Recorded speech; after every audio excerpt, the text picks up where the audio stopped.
What is going on, everybody? Welcome back to TTP Sports. And finally, we could talk some Phillies baseball. I've been really pushing this back, so I apologize for that. Like I said, I would have talked about this last week if I didn't get sick, and then obviously this week just got very busy, insanely busy with editing work and all that stuff. I wanted to talk Phillies on Thursday, but then a lot of editing got in the way, so I finally have time, I finally have a break to get to talk some baseball with you guys, because obviously spring training has been underway for about a week and a half at this point, and we're getting closer and closer and closer towards opening day, which is very crazy to say how fast time has gone along with the entire Eagles ride to winning a Super Bowl, the entire winter and all that stuff. It comes at you fast. It definitely does. And we're going to be embarking ourselves in another Phillies journey, which bodes the question, because obviously there's a lot of frustration, and it's warranted frustration with this Phillies baseball team, is really the fact that, do you trust this team to get the job done in the postseason? Because I really don't think many people are questioning the fact that this is going to be, they're still going to be a good team in the regular season. I think it really just comes down to the fact that, okay, if you get to the postseason, if you find a way to win the division again, which I don't expect them to, and you find yourself in one of the 3 wildcard spots, is it just going to be the same song and dance routine where the offense dies in the postseason and they just constantly swing and miss at every single thing? It doesn't really matter if you're a pitcher on the mound. Whatever you throw, the Phillies batters are just going to swing and miss, and the offense is just going to go completely dead and completely lifeless, and that'll be another disappointing end to a postseason run, which a team that should, in theory, be a contender for a World Series year after year, and they just find ways to constantly step on their own goddamn foot. I have no idea if that's going to be the case, and we're definitely going to be sharing a lot of those thoughts as we progress through this show. But before we get into the rest of everything, everybody, what's going on? Welcome back to TTP Sports. If you are new to the channel, I definitely recommend that you hit that subscribe button. It would do me such a great deal of service with the YouTube algorithm. You can also leave a like. You can also drop a comment in the comment section down below. I love to interact with you guys down there. You can also use the code TTP Sports, $20 off your first purchase at SeatGeek. Great deal. Don't pass it up, especially with baseball coming back. Get yourself some Phillies tickets. Head down to the bank. Catch yourself some action. Why not? It's a great deal. Don't pass it up. You can also leave a follow at TTP Sports on TikTok and Instagram for reels, shorts, all that good stuff. So, getting into the business today, obviously, Phillies baseball. It's a lot of sourness going around with the Philadelphia fandom around this Phillies team. And like I said, it is very warranted why Phillies fans have very soured on this team, just because when you're looking at this window that this team has been on, and a lot of people think that the window is starting to come to a close very soon just because that the core is aging, which I don't think that's the full extent of what it's supposed to be. I do think, and I'll explain myself a little on of what I think, and that'll probably come later on in this episode, of why I don't think this window, it's like a yes and a no. I think for this specific core, the way this roster is shaped up, yeah, it's probably coming to the winding end of this core, but I do think there is a path to open another window, and that's probably after this offseason when a lot of money does come off the books. And this is also granted if you come up small once again, and whatever happens in the offseason happens in the offseason. But, it's really just looking at what this team is right now, and it's basically a team that hasn't changed that much. Really, realistically, the only thing that they added to the offense was Max Kepler, and that is very underwhelming as ever. Even though I don't hate Max Kepler, you signed him to a 1-year, $10 million contract, and most likely he is going to be the everyday left fielder, but then you're going to have those question marks in the outfield once again because you don't know where the production's going to come from. And yes, if you look at Max Kepler's stats, he has very good year, very bad year, very good year, very bad year, and the good years tend to fall on odd years, and the bad years tend to fall on even years. So I have no idea what we're going to be getting from the Max Kepler experience this year, But is it going to be enough? I have no idea.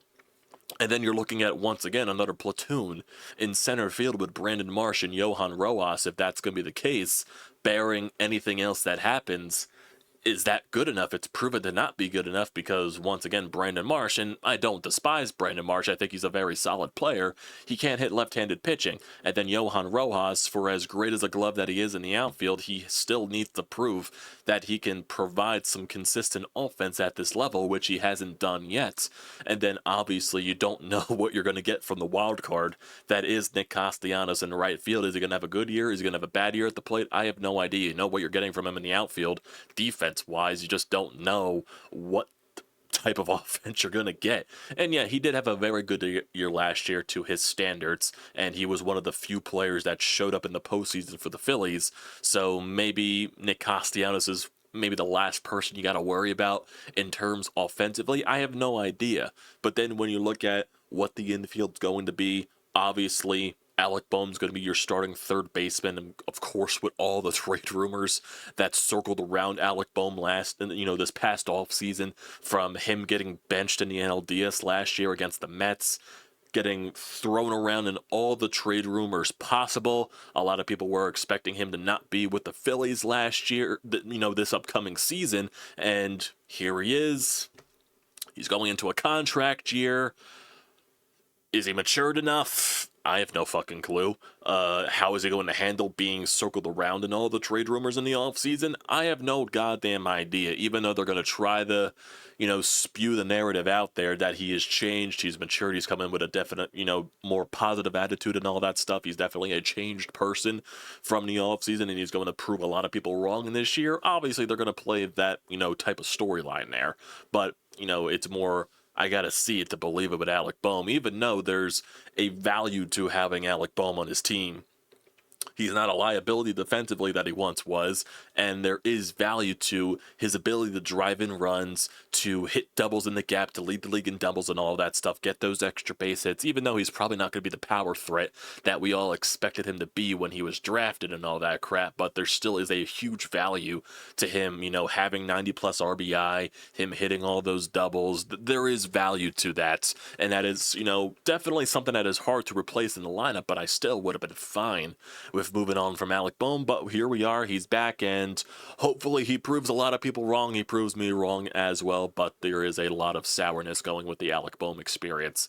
Trey Turner, obviously, he continues to get a lot of hate, which I do think is warranted and unwarranted. I just think the hate goes a little too far with Trey Turner. Granted, yes, he's not the best defensively, even though I don't understand why people expected him to be even better defensively. I think it's really just more from his offensive production hasn't been up to the Trey Turner standard that, he was signed to that contract, $300 million. Even though I do think there's still a lot for Trey Turner to provide for us, I don't think he's been, last year's offensive numbers stand for themselves. I don't think he was as putrid offensively last year as some people make it out to be. The numbers are the numbers for a reason. If you want to say, oh, the numbers don't tell the whole story, the numbers aren't real, it didn't really feel like he had a good offensive year last year. He was rolling around for half of the season being an MVP caliber player, then yes, obviously his offense died off. If you look at his month-by-month numbers, realistically, I think the only bad month that Trey Turner had last year was the month of August. And if I go to it, honestly, I'm going to pull up his baseball reference right now just to show you like all of his numbers from each month last year, because I feel like some people are just a little too sour on Trey Turner's offensive performance last year. So in the month of April and March combined last year, he batted .346 with a .397 on base and a .469 slugging. For an .866 OPS, he had 2 home runs, 9 RBIs, he had 10 doubles in there, 45 hits total, and 9 stolen bases. So he had a very good month, combined of March and April. May, he got injured. He only played 2 games, so we throw May out of there. When he came back in the month of June, he was very good. He batted .302 with a .351 on-base percentage, with a .434 slugging, and a .785 OPS. He had 1 home run, he had 5 RBI, he had 2 doubles, 16 hits. He was very good, even though it was a very small sample size in the month of June, 12 games in there, but he still contributed in those games that he did come into. In July, He had 10 home runs. He had 23 RBI. He batted .292 with a .340 on base, a .604 slugging, a .944 OPS. So overall, that was one of his best months power-wise of the entire season. He was very good there. He had no doubles in the month of July. That's just where all the home run totals came in there. Had 5 walks, 23 strikeouts. In the month of August, that's when Trey Turner, struggled a little bit. He had a .250 average. He had a .280 on base. He had a .357 slug for a .637 OPS. So that was really more where Trey Turner struggled a lot. The strikeout numbers were there, 19 strikeouts, 2 home runs, 11 RBIs, 1 stolen base, 6 doubles there. So he really didn't get on base as much in the month of August. But then he bounced back in September. He batted .280, .319 on base, .495 slug, a .14 OPS, 6 home runs, 14 RBI, 5 doubles, 5 stolen bases. So overall, yeah, he only had 1 bad month, and that was the month of August. And granted, yes, Trey Turner didn't do much in the postseason either, but I throw that to the entire Phillies roster for basically not showing up. Basically, the only people that did show up in the NLDS for the Phillies offensively was Bryce Harper and Nick Castellanos. So I'm not pinning all of that on Trey Turner. It was basically everybody else. Kyle Schwarber thrown in there, Alec Boehm, Bryson Stott, Brandon Marsh, JT Realmuto, everybody else. So a lot of people just seem to pin that on Trey Turner, and I still think he has a lot more to give. He's only 31 years old. He turns 32 in the month of June, so he still has a lot of good baseball left in him, and hopefully he does prove a lot of the haters wrong, because I just do think that he gets a little too much hate. There's criticism very much warranted with Trey Turner. That is obvious. I'm just trying to think. People just hate him for some reason. And maybe it's just because he's tied to the contract and people are expecting him to be an MVP caliber player, which honestly, yeah, that's very warranted in that fact. But I just think the hate goes a little too far, and people just says he's not a great player. He's just a good player, and I don't agree with that. I still think he's a top player in Major League Baseball. He's still one of the top shortstops in Major League Baseball. I think some people are just throwing the entire negativity with the Philadelphia Phillies, and that's souring a lot of people's opinion on Trey Turner, and I think that's just kind of a little bit ridiculous in that case. He's still one of the better players on your roster, and he's still one of the better players in Major League Baseball. So I just think the hate goes a little too far, and I hope he does prove a lot of people wrong in that factor. So basically, with looking at some of the other players in the lineup, obviously Kyle Schwarber, he's going into a contract year. JT Realmuto, same thing. He's going into the final year of his contract. Now, there have been rumors about possibly them extending Kyle Schwarber, which I'm not sure how I feel about that. The same thing with JT Realmuto. I don't know how I would feel about a possible extension there. Now, granted, with an extension with some of those guys, it would probably come at less money. Especially with JT Realmuto, he is one of the oldest players in the lineup, and especially with all the mileage that he has at the catcher position in his entire career. Granted, I would assume his pay per season, if you do extend him, would come down, so I'm not sure how much money per season he would make. And they're definitely trying to do something different this season, where they're going to play him in left field for certain games, just so he's not behind the plate constantly, so he can have so he basically, they're trying to ease him from playing catcher every single day, and you put him in other positions where, he's more fresh and not hindered by just being in the catcher position every single day. So does that mean you're seeing more Garrett Stubbs? Does that mean you're seeing more Rafael Marchand? Even though I would like to see more Rafael Marchand, I think he's very intriguing there. It's just for Marchand, does he stay healthy and all that stuff? So definitely got to wait there. In terms of Kyle Schwarber, I wouldn't mind if he leaves. I wouldn't mind if they re-sign him. He's still a very much an impact bat with this lineup, especially just in terms of the power threat. So that's definitely huge in that factor. But there's a lot of things that it's really just obviously a lot of the criticism with this team, it comes with the lineup. And the lineup's basically just the exact same, just adding Max Kepler to it. And obviously they're talking a lot about changing the lineup order and, going through a different type of philosophy with your lineup. And that does make sense because the lineup has basically been the same for the past few years. Kyle Schwarber leadoff and a blah, blah, blah, blah, blah. And, that was your presence at the top of the lineup. And obviously they probably want to change that type of identity and move Kyle Schwarber down in the lineup and give yourself a different type of leadoff hitter.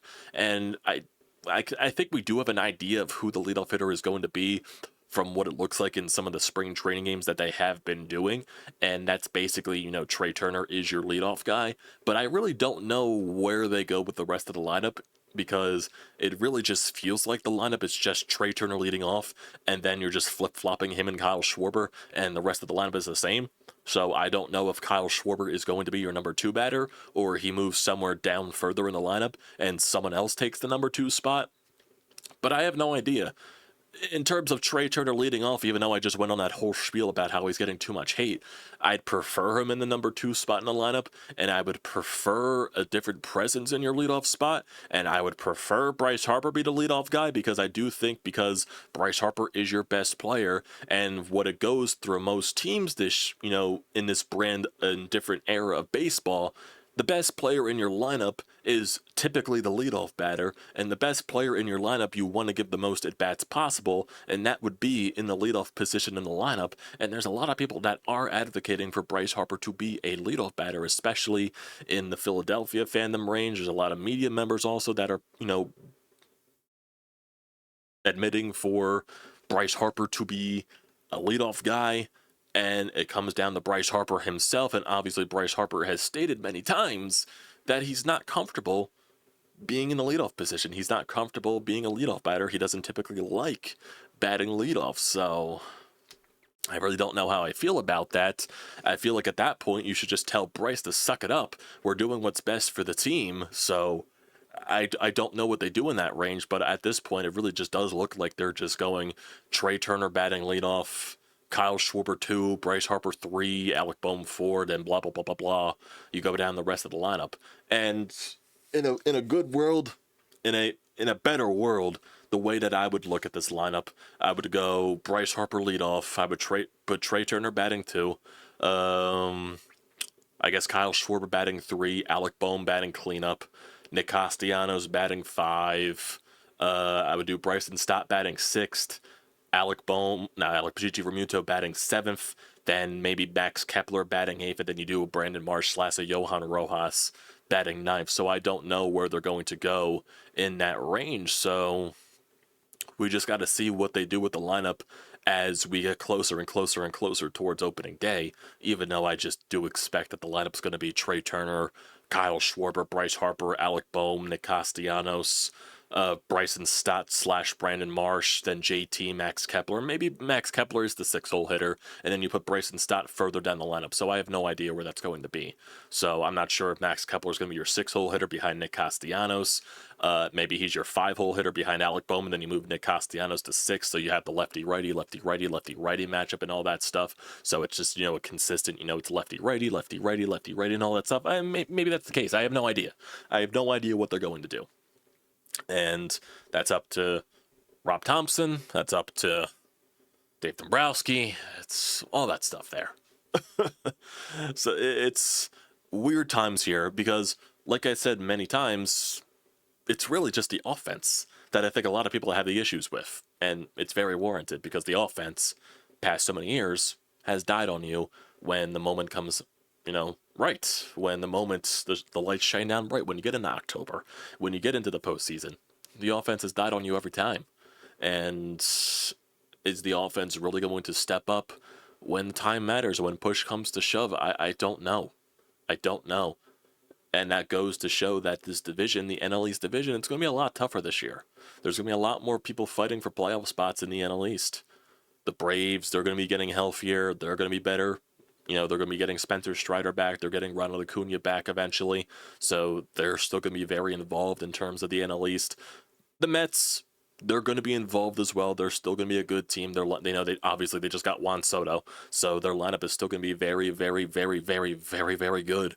The biggest question mark with the New York Mets is that their rotation has a lot of question marks, and they just lost 2 of their starting pitchers to injury. They just lost Sean Manaea to, I believe, an oblique injury, and Frankie Montas, I believe, is out 6 to 8 weeks.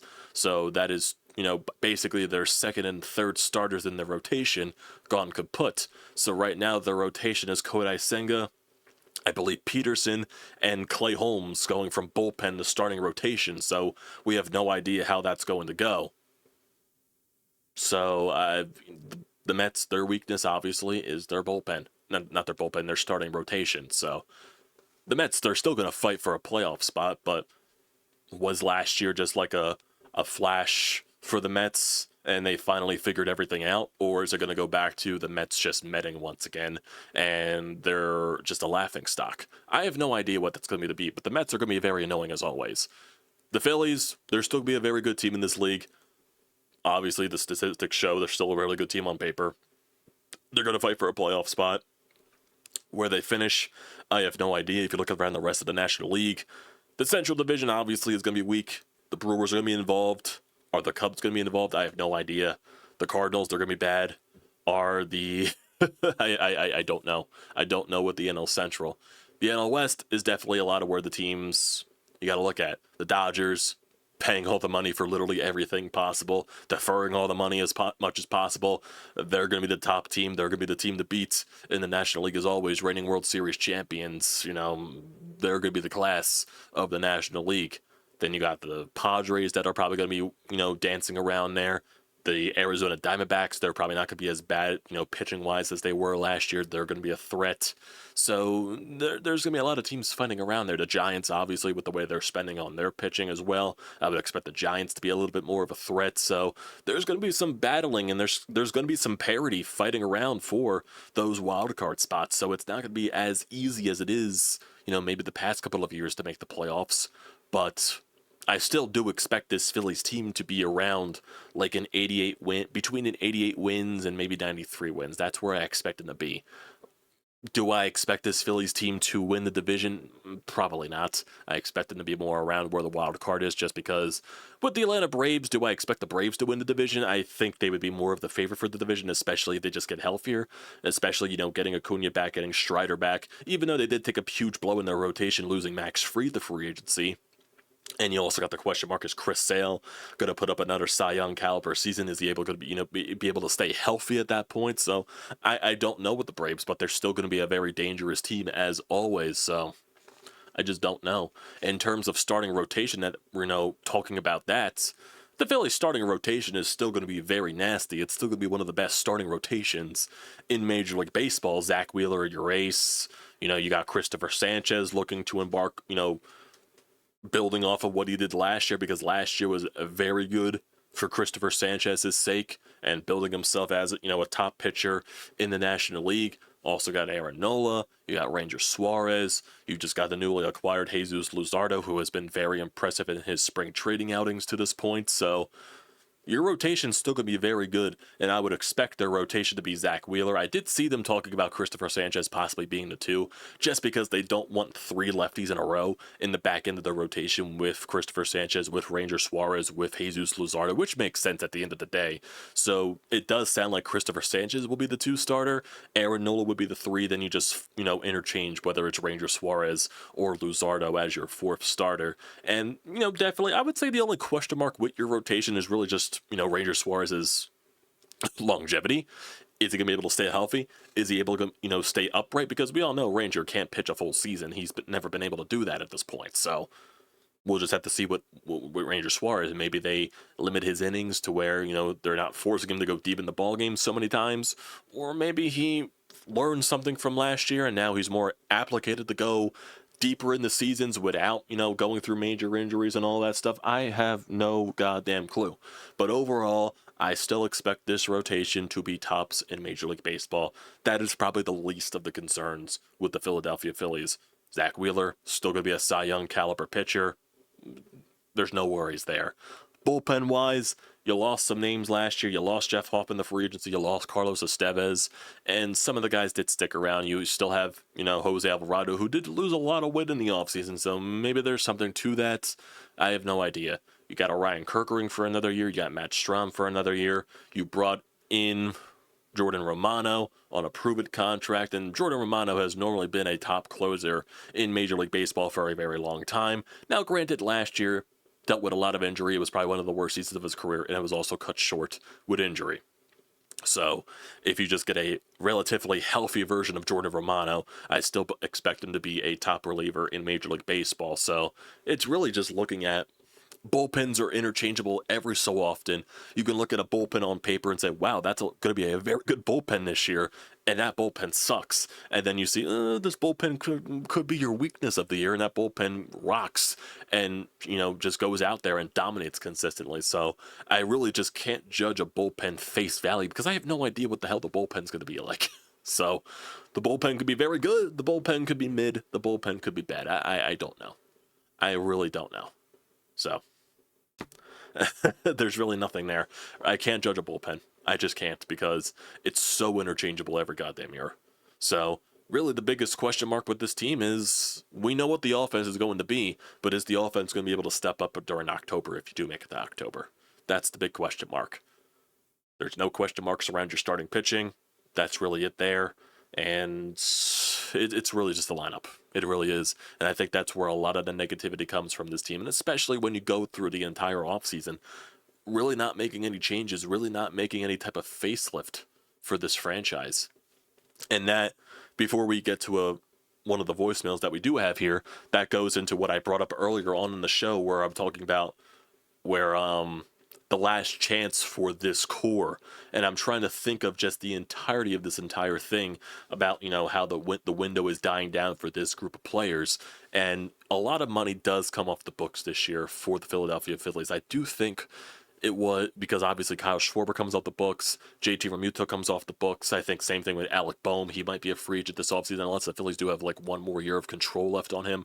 I'm not entirely sure on that case, but I did do some research, a while ago, and I'm trying to, do this right off the top of my head, even though I probably should have this on the monitor next to me, but I don't, so I apologize for that. But the last thing that I did remember, doing all the research with the Phillies payroll and everything like that, obviously they're still a top 3, top 5 payroll in Major League Baseball this year. They're one of the highest payrolls. After this year, that drops significantly. I think they lose like over $100 million on the payroll after this offseason. Obviously if they don't bring back a lot of the names that are expiring contracts this year. So there's a lot of money coming off the books. And if this core were to fail once again this year, do a lot of those guys even come back? Some of the guys, because obviously, Schwarber, JT Realmuto, Alec Boehm, all that stuff, I probably don't think that happens, even though they are talking about possible, extensions for Kyle Schwarber, extensions for JT Realmuto. I have no idea if that's going to be the case.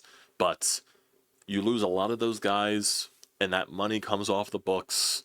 And then obviously you're going to next year, which will be the last year of Nick Castellanos' contract. And one more year of Nick Castellanos at the money that he's making would be very much easier for a team to swallow instead of like 2-3 years left on the contract. It'd be a much easier contract to trade. And I think it's the same thing with Taijuan Walker. I think next year would be the last year going into his contract, if I'm not mistaken. So that would probably be an easier contract to trade and easier for a team to swallow that money, given that it's only 1 year left on the contract. I think if this team fails again this year, which is very much, it could be the case. It definitely could be if the offense goes quiet again.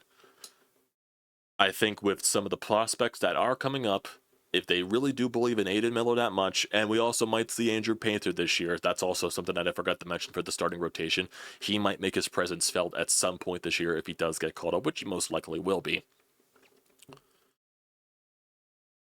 You have some of the prospects come up, you infuse some youth into the organization, and then with that lessened payroll, you go out and sign some other free agents, or you make some big trades. Now, granted, if you fail again this year, is Dave Dombrowski's job in peril? Possibly could be the case. But you go out, and obviously, one of the bigger names out there for this year's free agency would be Kyle Tucker if he doesn't extend with the Chicago Cubs, which I don't expect that to be the case because he is a Boris client, if I'm not mistaken. So he most likely will test the open market. You lose a lot of money on your payroll. There's a big-time free agent that could be a big boost for your lineup for seasons to come, and he's very young in this league. That could very much help you open a new window because You're locked into this Bryce Harper contract. You're locked into this Trey Turner contract. Same thing with Zach Wheeler, Aaron Nola, all that stuff. So you want to contend with these guys as long as possible, as long as they're in their prime still. So I wouldn't expect if some money comes off the books this year, they make some moves and all that stuff. This is if they fail. I know I'm looking a little bit too far into the future, but maybe I don't talk about that. Maybe that's for another topic for another day, because I would be going a little too long in that factor. But like I said, they fail again this year. Maybe they do a gigantic facelift in terms of infusing some youth and adding maybe some more big-time free agents in the offseason. But like I said, that's another topic for another day. So we do have a voicemail here. We might as well get to that before we end off this thing, because we are getting around the 30-minute mark. So let's get to a voicemail from Sean. He left us on Tuesday, so that's basically how long I've been putting this off for. So let's get to Sean to see what he's going to say about this Phillies squad. As far as the Phillies go, right now, one word that I have that comes to mind, and I hate to use this word because I am a Phillies fan and a baseball fan in general, but it's apathy. I mean, I just cannot see any scenario where this team can do anything as far as winning a World Series. You're rolling out basically the same lineup short of Max Kepler. Your bullpen, to me, is a major question mark. You don't know if Jordan Romano is going to be the pitcher he was with Toronto. You're asking Orion Kerkering to step into the Jeff Hoffman role. A lot more questions than answers there. The one thing I'll give the Phillies, I think the starting pitching could be really good, depending on what Andrew Painter can give you at the end of the year. But I think the Jesus Luzardo trade was a sneaky good trade, and I am anxious to see him and what Caleb Cotham can do for that kid. I think he can do for him what he did for Christopher Sanchez. But while all this is going on, the Dodgers have gotten stronger. The rich have gotten richer. That's why I just don't see it. I mean, I'm trying to be optimistic, trying to envision ways that they could pull this one out of the hat. I know it's this core group's last year together, but again, I think they fall short of the crown. Yeah, I don't blame you for thinking like that. There's, like I said, a lot of the negativity with the Phillies team comes with the lineup because they didn't make any major changes. And that is very much a very rational way to think about it. Even though some people are like comparing this to the Sixers, and no way in fucking hell this Phillies squad, this Phillies run has been anywhere close to a Sixers level. The Phillies in 3 years have done way more than what the Sixers have ever done with Joel Embiid in like an 8-year span. The Phillies actually got to a World Series. The Sixers still can never get out of the second round, so it's nowhere close to Sixers level apathy with me. Now, I'm not probably as apathetic as everybody else just because I probably still believe in this team more than anyone else does, even though I'm still very frustrated with the lack of moves this offseason. I'm finding myself more optimistic than I am, leaning towards negativity, which is probably a flaw on my part, granted. But still, it's really see rather to believe. And we'll see with the way this team goes throughout the regular season, if there is something different about this team, if they do pass a certain sniff test. Because yes, the rotation is going to be elite. It's really just, what is the bullpen going to be? What is this lineup going to be when the moment comes tough? So, we'll see. We'll see as this season progresses, and we'll obviously have more Phillies videos as we get closer and closer and closer towards the start of a regular season. And we'll get closer and closer and closer toward doing Phillies pods, recaps every single day, because that is one of the mainstays here on this channel. So thank you guys for tuning into today. A little longer than normal, but, obviously got to talk some Phillies, and it's been a little bit tough to get, consistency out here with the editing schedule and all that stuff. So appreciate you guys for tuning in when you do. So don't forget to leave a comment in the comment section down below. Don't forget to drop a like. Don't forget to hit that subscribe button. It does me a great deal of service. And also use the code TTPSPORTS. $20 off your first purchase at SEATGEEK. Great deal. Don't pass it up. Appreciate you guys for tuning in, and I'll see you next time.